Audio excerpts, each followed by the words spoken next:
G'day guys, Ninja here. Got my friend Jack on the table. He's G'day. our model today. He's got a bit of hamstring tightness. He's been an avid runner the last probably 12 months, hasn't it been, man? Yeah, man, must be about 12 months now. Loves his jogging. How far did you run? That was a half marathon or a full marathon? A half marathon. Half marathon, wow. That is fucking a long way. It's a long bloody way to run, man. It's 24, however long it is. 21 kilometres more than I'm going to do. In one go. I think 150 is far enough for me. So we're going to do it like a general hamstring treatment, and then as we get into it, I'll be a bit more specific as to where the sticking points for Jack are. But yeah, we're just going to show you general hamstring treatment, and I'm going to go through the layers. So I'm just trying to warm things up. So I'm going to get a good purchase on his inside hamstring, a bit of adductors in here as well. The adductors are undertreated area of the body in our opinion, but they're such a massive complex of muscles there. They're big, so they've got must have a function. The design, the engineering of the body wouldn't have made them so big if they didn't have an important role to play with our movement, our lifting and different things like that. So it's important to give them attention. And when you push into them, you definitely know you're alive. You get feeling that. Oh yeah. Yeah. So you probably, if your mirror neurons are working out there in YouTube land, you'll be feeling this as I'm working through. So inside adductors, I know my adductors are sore every single week because I do deep squats. So when you do your deep squats, you know that how much you use your adductors. And probably just generalising, but yeah, in society today we don't utilise our adductors enough. We don't squat enough, and use them and sort of also clean them. You know, clean them. I mean, doing treatment on them, and probably, I suppose there's a cleaning effect when you exercise as well. It kind of flushes blood through them, and good for them. So we'll do a bit on this outside as well. So just palms. It's nice and easy on me as a practitioner, just to kind of straight arm it, and then just sort of use my body weight to kind of cruise on through. So we're trying to warm up these superficial layers, but also as things crop up, because it's exploratory for a start, we'll just sort of tune in, and when the tension arises, we'll feel that superficial kind of layer doesn't kind of squish like it could when it was relaxed. And there'll be a bit of a roadblock, a bit of a speed hump for us to kind of work through, so we can kind of remember that kind of thing for when we want to explore a bit deeper. But we're also kind of clearing what we can at this kind of level and with this tool as we're going. So let's work through there. You feel it just there, man? Yeah, man, I can feel the whole thing. You can feel the whole thing. The whole thing's been gold. Yeah, but especially as you're really landing on it now as well. Yeah. It's kind of going up and down my hamstring. Yeah, so this I feels can feel like that good. actually, like all the way up into my hip actually. Yeah. So this region here is one that I'll kind of press the save button on, and so I can remember to come back to it and work through here. I reckon that's going to really help Jack out, help him perform, run faster, run easier. That's the idea, man. That's what I need. Yeah. So what's the goal for this year, or you got any goals with the running or the fitness or the squats? What's it for you this year, man?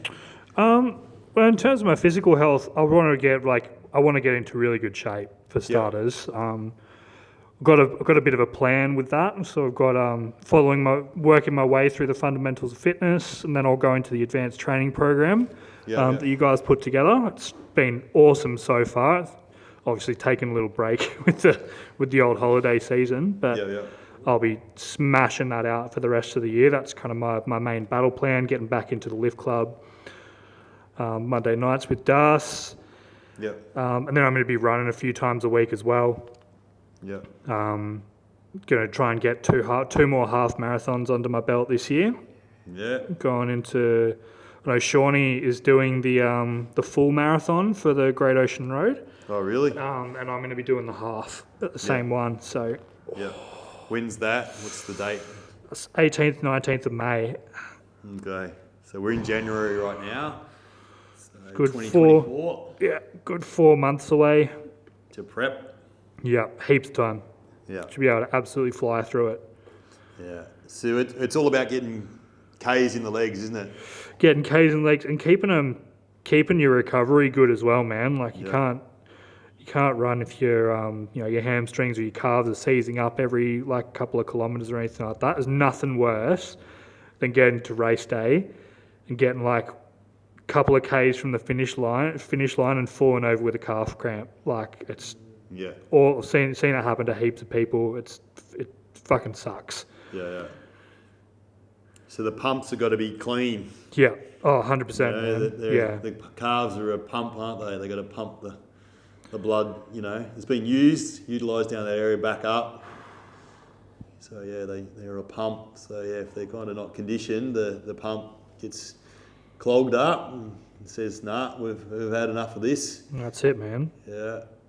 So the cramping is just a bit of a good indication of your capacity, Yeah, and like how aware you are of what's going on in your body as well, right? You got to make sure you're staying hydrated. You got to make sure you're training to a good level, right? Like because like you say, you want to get the K's in the legs, but you want you don't want to overdo it either.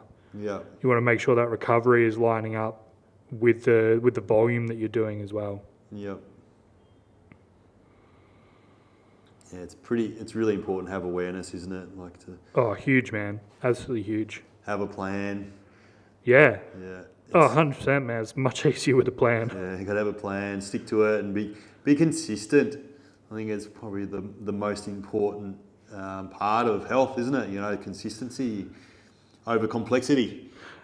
Do the basics well, because the basics are give you 90% or 80 or 90% of your results. So if you're consistent with them, you're going to be healthy, or you're going to be able to run when you need to. Yeah, that's it. It's going over into the calf a little. That fascial line. It's actually feeling pretty good in there, to be honest. Yeah. Yeah, it's not much less going on there than I thought there would be, actually. But yeah. And the feeling good. Yeah, it's like that stretching out through everything. You were saying earlier the treatment we gave you end of 2023. Those money spots, they were unreal. Yeah, 3 money spots in 25 minutes. We were aiming for 15, but it took a little bit longer. Yeah, I mean, you got to... Extra 10. Who's going to, 10 minutes. We had the time. We said, fuck it. It's fixed. Yeah, there's no tomorrow. That's it. No coming back next week. Let's do it now. Get it done while you're in the chair, so to speak. That's the attitude, man. Yeah. Can do is no load to carry. That's it, Let's man. get it done. And tell us a little bit about the philosophy you were talking about this morning. Do you remember how I kind of, I'll phrase it differently then. I came up with a little phrase. It was, I've got it written up here. If your dream is big enough, oh yeah, you don't need a crisis. Yeah. So Jack 100%. was giving us a bit of a chat about that kind of that philosophy, I suppose, or that line, or that snippet of wisdom, So yeah, it's a good way to, I guess, kind of leverage that concept you were talking about there, Ninj, is utilizing what you call a motivational propulsion system. Yep. So, like you say, if the dream is big enough, you don't need a crisis, right? So one of the ways you can make that happen for yourself is like you kind of take stock of where you are for starters, right? Like you got to know where you are before you go anywhere. Yep. So get a bit of an idea of where you are and what you want to change, right? How you want things to be different, or what you want to be different. And then you kind of imagine you create a really good, like a really compelling dream for yourself, right? Like you get like, you really like dive into it and flesh it out and make it big and juicy and like, enticing, right? Like you want to go after this thing. Yeah. So you figure out like what it's going to be, what you want things to be like, how you're going to feel when you get there, what that's going to do for your life, what that's going to do for your loved ones, like how that's going to improve everything, and like go all out, right? Really fucking go big with it, make it, really like explore how good that could make things. Yeah. And then once you got an idea of what you want to have happen, then you put that to the side, and then you look at, okay, let's say I don't change anything, or let's say things just get even worse than they currently are. Like things continue on this trajectory, but they get much, much worse. And what would that be like? What would it be like if everything went downhill? Like, if you kind of continued the way you're going and everything that could go wrong did go wrong, what would that feel like? Yep. And this creates a bit of what this creates is like a bit of this, creates some psychological momentum, right? And so you've got this dream, this really compelling dream that's kind of, pulling you forward towards the place you want to go. And then you've also, behind you, as you're moving towards that thing, you've got this absolutely horrific thing that you never want to have to experience. Yep. This place that you don't want to go to, pushing you away from it. So you've got twice the amount of, I guess, like oomph propelling you towards this dream that you want. And so you're not like, that way you don't end up in the crisis, right? Because you're aware of what it could be, but you don't actually have to get there. And you kind of create a pathway for yourself away from it so you don't actually have to have that happen. Yeah. It's kind of a way that we're fundamentally built as well. As a real basic level, we want to seek pleasure and avoid pain, don't we? So yeah. We want to seek things that nourish us and avoid the disasters. So yeah, and that's kind of real fundamental, and that's the way animals are wired too. Predator and prey type of thing. Yeah. Avoid the predators and you prey on whatever you prey on. It might be just your fruit and your grass or whatever, but yeah, bamboo leaves. Find that. Yeah. Yeah, absolutely, man. Yeah, you really it's a great way to leverage that inherent biological mechanism that we all have. Yeah. Right. That's the beauty of of something like that, right? Anyone can do it. It's Yeah. It takes you gotta look at it. It doesn't happen automatically. You gotta kind of go into it a bit and explore it and feel your way through it and really figure out what it is you do actually want. Yeah. As well as admit to yourself, where you are and be aware of how bad it could be. Yeah. It's where the dream comes in as well, right? Because a lot of us tend to dwell on the negative things. It's really easy to do. We're also wired for that, right? Yeah. So it keeps you safe, being aware of all the things that can go wrong. Yeah. But creating this really, creating a dream big enough that you don't actually need to get into a crisis. Yeah. That kind of gives you somewhere to go with that, right? Then you don't just end up stuck in this place where you're just ruminating on all this and imagining all the things that can go bad. Gives you somewhere to go, right? And that pushes you away, that ruminating and that worrying and all of those kind of things actually becomes a bit of a it becomes a resource for you rather than something that's keeping you bogged down and making it hard to get out of bed. It's like, fuck, I need to get the hell out of bed. Yeah. And it flips it into something that's is actually empowering you rather than holding you back. Yeah. Yeah, so the word is dream.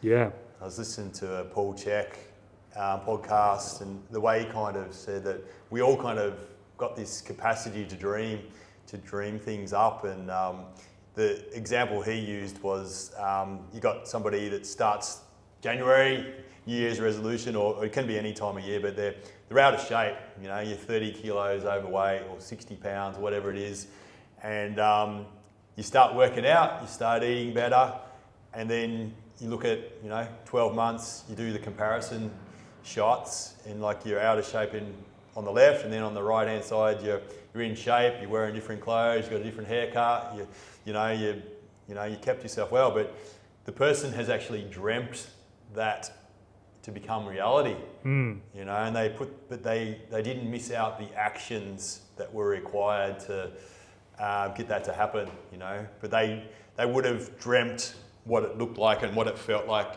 to be, fitter, more energy, more vitality, getting compliments for how good they're looking, things like that. So that was motivation for them, to feel better, look better, have more energy, things like that. So we can do that, with our bodies. We can do that with our relationship, our family, our business, our savings, our investments, whatever we want to do, we can dream it, but then we've got to do the actions in alignment with those things. So if the dream's big, the roadblocks, the ups and downs, the suffering doesn't matter, because there's a bigger mission, bigger purpose in mind that you the reason you want to get it done, The people you can help, that's a good reason to get things done. Anyway, that's a bit of a hamstring fix. Speaking of getting things done, yeah, that's awesome. That's fixed. That's fucking fixed. Look at that. Look at that. It's working Brand again. new, it's working. He couldn't bend his leg before. Anyway, thanks for watching. If you do like our content, please hit that subscribe button, like it, share it with your friends. There could be other people with hamstring problems or any other issues that we have filmed on our channel. Just share it around.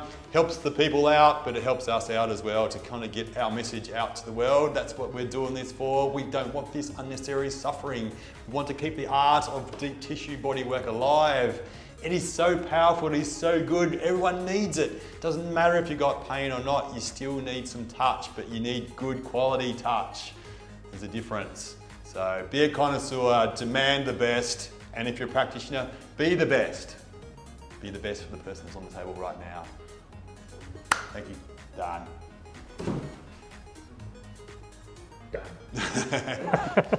Done.